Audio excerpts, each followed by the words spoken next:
Hello everyone. हमारा आज का क्लास हम इस टॉपिक से स्टार्ट करेंगे। ऊपर में लिख दिया हूँ। वैसे जेनेटिक डिसऑर्डर का कुछ टॉपिक्स हमने पहली क्लास में कर लिया था, जो कि ऑटोसोमल चेंज से होने वाले म्यूटेशन के कारण होने वाला था।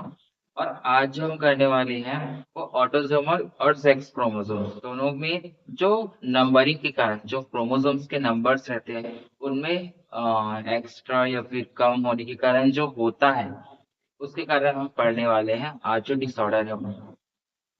तो प्लीज मैं जितने क्लास ले रहा हूँ उसको प्रॉपर नोट्स बनाइए, ताकि आपका स्कोर अच्छे हो पाए एग्जाम में, बिना नोट्स के नहीं हो पाए। ठीक है, तो हम स्टार्ट करने वाले हैं आनुवंशिक विकार मतलब जेनेटिक डिसऑर्डर। ठीक है, जिसका फर्स्ट टॉपिक है ऑटोसोम्स गुणसूत्र में संख्यात्मक परिवर्तन। मतलब जो ऑटोसोमल क्रोमोसोम्स थे उसमें कौन से नंबर्स में कम ज्यादा होने के कारण जो हो रहे हैं डिसऑर्डर उसको पहले देखते हैं। फिर उसके बाद लिंक गुणसूत्र मतलब सेक्स क्रोमोसोम्स के जो संख्यात्मक परिवर्तन होते हैं उसमें देखेंगे। तो सबसे पहले देख लेते हैं डाउन सिंड्रोम। ठीक है, डाउन सिंड्रोम क्या होता है? तो डाउन सिंड्रोम का डेफिनेशन सबसे पहले देख लेते हैं। It is an autosomal genetic disorder caused when abnormal cell division result in extra genetic material chromosome X from chromosome 21। हाँ, तो इसमें क्या होता है कि ऑटोसोमल जेनेटिक डिसऑर्डर है जो कि 21 नंबर क्रोमोसोम्स में एक एक्स्ट्रा एक्स क्रोमोसोम्स आ जाता है, जिसके कारण ये डाउन सिंड्रोम होता है। ठीक है, मतलब ये ऑटोसोमल जेनेटिक डिसऑर्डर है जो कि 21 नंबर, इसमें सिर्फ पोजीशन से आपकी कौन से नंबर के क्रोमोसोम्स में ये डिसऑर्डर हो रहे हैं। ठीक है, मेरा थोड़ा चालू हो गया उसके कारण आवाज थोड़ा अच्छे से नहीं आ पा रहा है। तो 21 नंबर्स की क्रोमोसोम्स में एक एक्स्ट्रा एक्स क्रोमोसोम्स आ जाते हैं, जिसके कारण क्या होता है डाउन सिंड्रोम होता है। और डाउन सिंड्रोम में क्या होता है ट्राइसोमी 21। ये तीनों जो हम डिसऑर्डर पढ़ने वाले हैं डाउन सिंड्रोम, एडवर्ड सिंड्रोम और पटाउ सिंड्रोम, तीनों को ट्राइसोमी डिसऑर्डर्स बोलते हैं। और ट्राइसोमी डिसऑर्डर्स क्यों बोलते हैं वो हम देखने वाले हैं। पहले ही ट्राइसोमी डिसऑर्डर्स क्यों बोल रहे हैं? क्योंकि जो दो जो क्रोमोसोम्स रहते हैं लास्ट में, ठीक है, कोई भी हो वो पेयर्स में जो रहते हैं, ठीक है, उसमें क्या आ जाता है एक एक्स क्रोमोसोम आता है जिसके कारण ट्राइसोमी बोल रहे हैं। ठीक है, एक्स क्रोमोसोम एक्स्ट्रा आ रहा है इसमें, जिसके कारण इसको ट्राइसोमी बोल रहे हैं। इसमें सिम्टम्स क्या क्या होते हैं जो रहते हैं? पेशेंट्स रहते हैं जो रोगी रहते हैं, फ्लैटेड फेस मतलब जो फेस है वो एकदम चौड़ा टाइप का दिखाई देना, फ्लैटेड टाइप का एकदम फ्लैट दिखाई देना। ठीक है, दूसरा क्या स्मॉल हेड, उनका हेड जो रहता है उतना छोटा दिखाई देगा।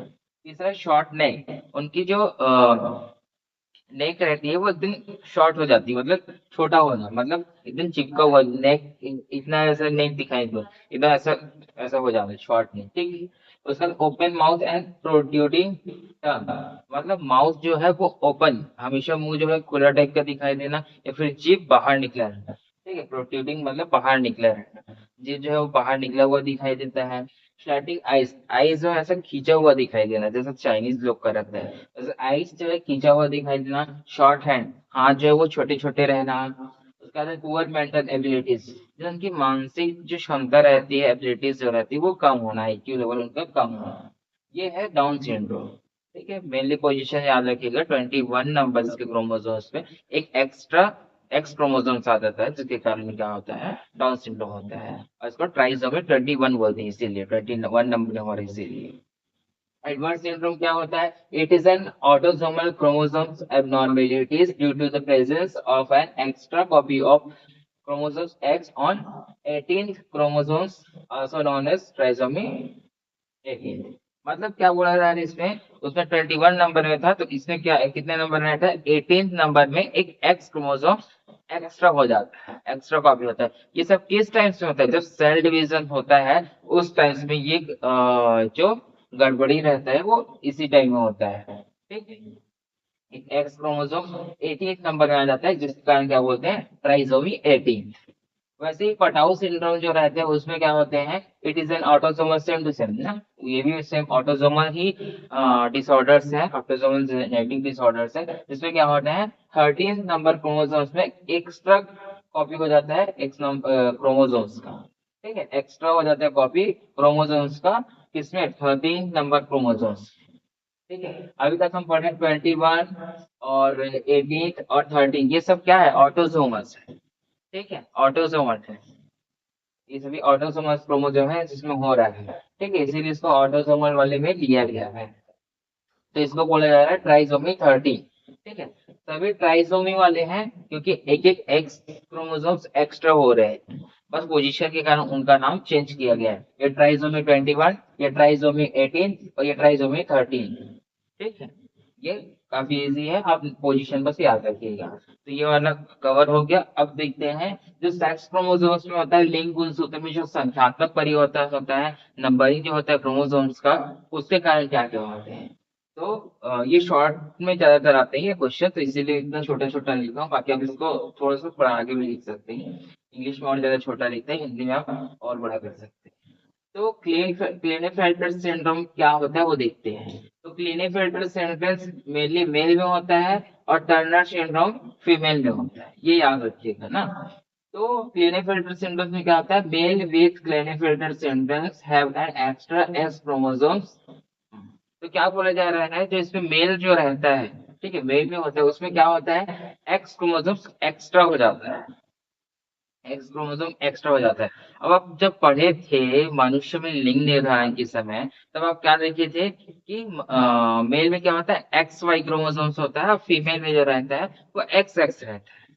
तो एक्स किसके लिए रिस्पॉन्सिबल रहता है, मेनली फीमेल्स जो लक्षण रहते हैं उनके लिए, और वाई जो क्रोमोसोम्स रहते हैं वो मेल के लिए ज्यादा रिस्पॉन्सिबल होता है। लेकिन हाँ, अगर प्रॉपर अमाउंट में अगर एक्स एक्स नहीं रहेगा तो उनमें मेल के लक्षण आने की चांसेस रहेंगे फीमेल में। ठीक है, और अगर मेल में एक्स वाई में अगर कोई एक्स्ट्रा एक्स आ जाते तब उसमें फीमेल वाले लक्षण आने चालू हो जाएंगे, ऐसा रहता है।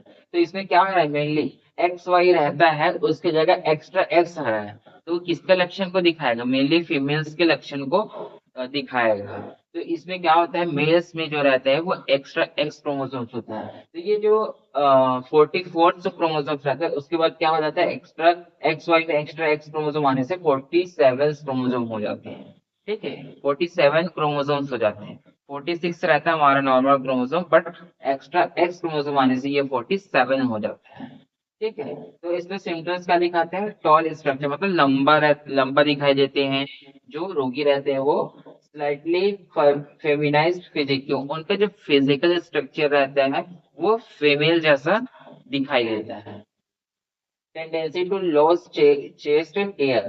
ठीक है, इसमें क्या रहते हैं, जो मेल में जो हेयर्स पाए जाते हैं चेस्ट में जो हेयर पाए जाते हैं मेल्स में, वो लॉस मतलब दिखाई नहीं देती है, क्योंकि उसमें फीमेल टाइप के कैरेक्टर आते हैं। तो क्या होते हैं, जो हेयर्स रहते हैं चेस्ट में वो नहीं दिखाई देते हैं, लॉस हो जाते हैं, मतलब ना के बराबर।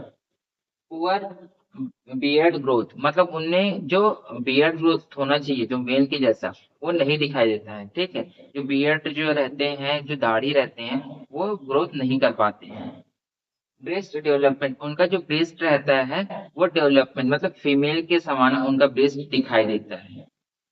स्मॉल टेस्टिस, मतलब जो उनका सेक्स ऑर्गन जो रहता है, जो टेस्टिस रहता है वो स्मॉल हो जाता है, मतलब प्रॉपरली डेवलपमेंट नहीं हो पाता है। ठीक है, female type pubic hair pattern, मतलब उनमें भी जैसे फीमेल्स में हेयर पैटर्न्स पाए जाते हैं, जो उनके सेक्स ऑर्गन्स में हेयर पैटर्न्स पाए जाते हैं, सेम उसी तरह क्या पाया जाता है इस मेल्स में। जो मेल इसमें रोगी क्या मेल है, लेकिन उनमें क्या फीमेल्स टाइप के जो फिजिकल स्ट्रक्चर उनमें पाया जा रहा है इस टाइप के, मतलब उनमें फीमेल लक्षण आते जा रहा है, वो इसको दिखाया गया है किसमें, क्लीनेफेल्टर सिंड्रोम। उसका देख लेते हैं टर्नर सिंड्रोम। टर्नर सिंड्रोम क्या होता है, a chromosomal disorder in which a female is born with only one X chromosomes resulting from a missing or incomplete sex chromosomes, the absence of one X chromosomes। तो इसमें क्या होता है, देखिए हम जनरली क्या होता है, 44 प्लस एक्स एक्स होता है फीमेल क्रोमोसोम, तब उनके फीमेल लक्षण प्रॉपर दिखाई देते हैं। बट इसमें उसका एक एक्स हट जाता है, मिसिंग बोला जाता है ना, मिसिंग हो जाता है, वही बोला जा रहा है। ठीक है, इस डिसऑर्डर्स में क्या होते हैं, जो एक एक्स क्रोमोसोम्स रहता है वो मिसिंग हो जाता है, ओनली एक ही एक्स बस रहता है। ठीक है। पर दोनों एक्स एक्स रहता तब उनमें फीमेल का लक्षण प्रॉपर दिखाई देता, बट एक एक्स हट जा रहा है तो उनमें मेल के लक्षण आने चालू हो जाएंगे। इसमें एक्स्ट्रा एक्स क्रोमोसोम्स आ रहा था तब वो फीमेल लक्षण दिखाई देता था, जो मेल था वो। लेकिन इनमें फीमेल जो रोगी है इसमें मेल के लक्षण आने चालू हो जाते हैं। क्यों? क्योंकि एक एक्स क्रोमोसोम्स हट जाते हैं। ठीक है। तो क्या हो जाता है, ये 44 प्लस एक्स मतलब 45 क्रोमोसोम बनते हैं। 46 रहता है हमारा क्रोमोसोम, इसमें एक्स्ट्रा हो जाता था तो 47 हो रहा था, इसमें एक कम हो रहा है इसलिए 45 क्रोमोसोम हो गया। तो इसमें मेनली क्या होता है, सिंगल शॉर्ट स्ट्रक्चर, मतलब जो उनका कद काट हो जाता है, जो स्ट्रक्चर रहता है वो शॉर्ट मतलब छोटे दिखाई देते हैं, जो फीमेल रहती है वो। डिलेड प्यूबर्टी, उनमें प्यूबर्टी जो स्टेज रहती है वो काफी धीरे से होती है, मतलब एकदम धीरे धीरे आना चालू हो जाता है। एकदम जब फीमेल प्रॉपर आते हैं वो उतना नहीं आ पाता है। इनफर्टिलिटी, जो वो फीमेल रहती है वो इनफर्टाइल हो जाते हैं, मतलब ठीक है, इनफर्टिलिटी हो जाती है। Absence of secondary sexual characteristic, उनमें जो द्वितीयक लैंगिक लक्षण पाए जाते हैं सेकेंडरी सेक्सुअल कैरेक्टरिस्टिक, वो अब्सेंस हो जाते हैं, मतलब उनका अभाव हो जाता है। जो प्रॉपर एक फीमेल में जो प्रॉपर लक्षण दिखाई देते हैं, जो टाइम पे आना चाहिए उनके लक्षण, वो प्रॉपर नहीं आते, मतलब इन्हें मेल जैसा कैरेक्टर्स दिखाई देने चालू हो जाते हैं। आई होप कि ये क्लास इतना इजी था, ये समझ में आया होगा। बस कुछ नहीं है, बस उनके एक आध लक्षण से आप करनी है, किस टाइप के हैं और कौन से क्रोमोसोम्स पे क्या हो रहा है, वो हमको याद रखना है इसमें डिसऑर्डर्स में, और कुछ भी नहीं है कि कौन कौन से पोजीशंस हो रहा है, कौन कौन से क्रोमोसोम्स नंबर पे हो रहा है, यही बस याद रखना है। बाकी ये डिसऑर्डर्स भी आपका कंप्लीट हो जाता है इस चैप्टर्स के। लगभग 90% पूरे टॉपिक्स कंप्लीट हो गए हैं। शायद एक आध टॉपिक्स और बचे होगा तो वो देखूंगा। बाकी डिसऑर्डर्स वाला भी कंप्लीट हो गया होगा। ठीक है, क्लास अच्छे से पूरा देखिएगा। ये नोट्स टाइप का मैंने पूरा बना के लिख दिया है, शॉर्ट में क्वेश्चन आते हैं इसीलिए। तो आई होप आप समझ गए होंगे इसको। ठीक है, मिलते हैं नेक्स्ट क्लास में। Thank you for watching.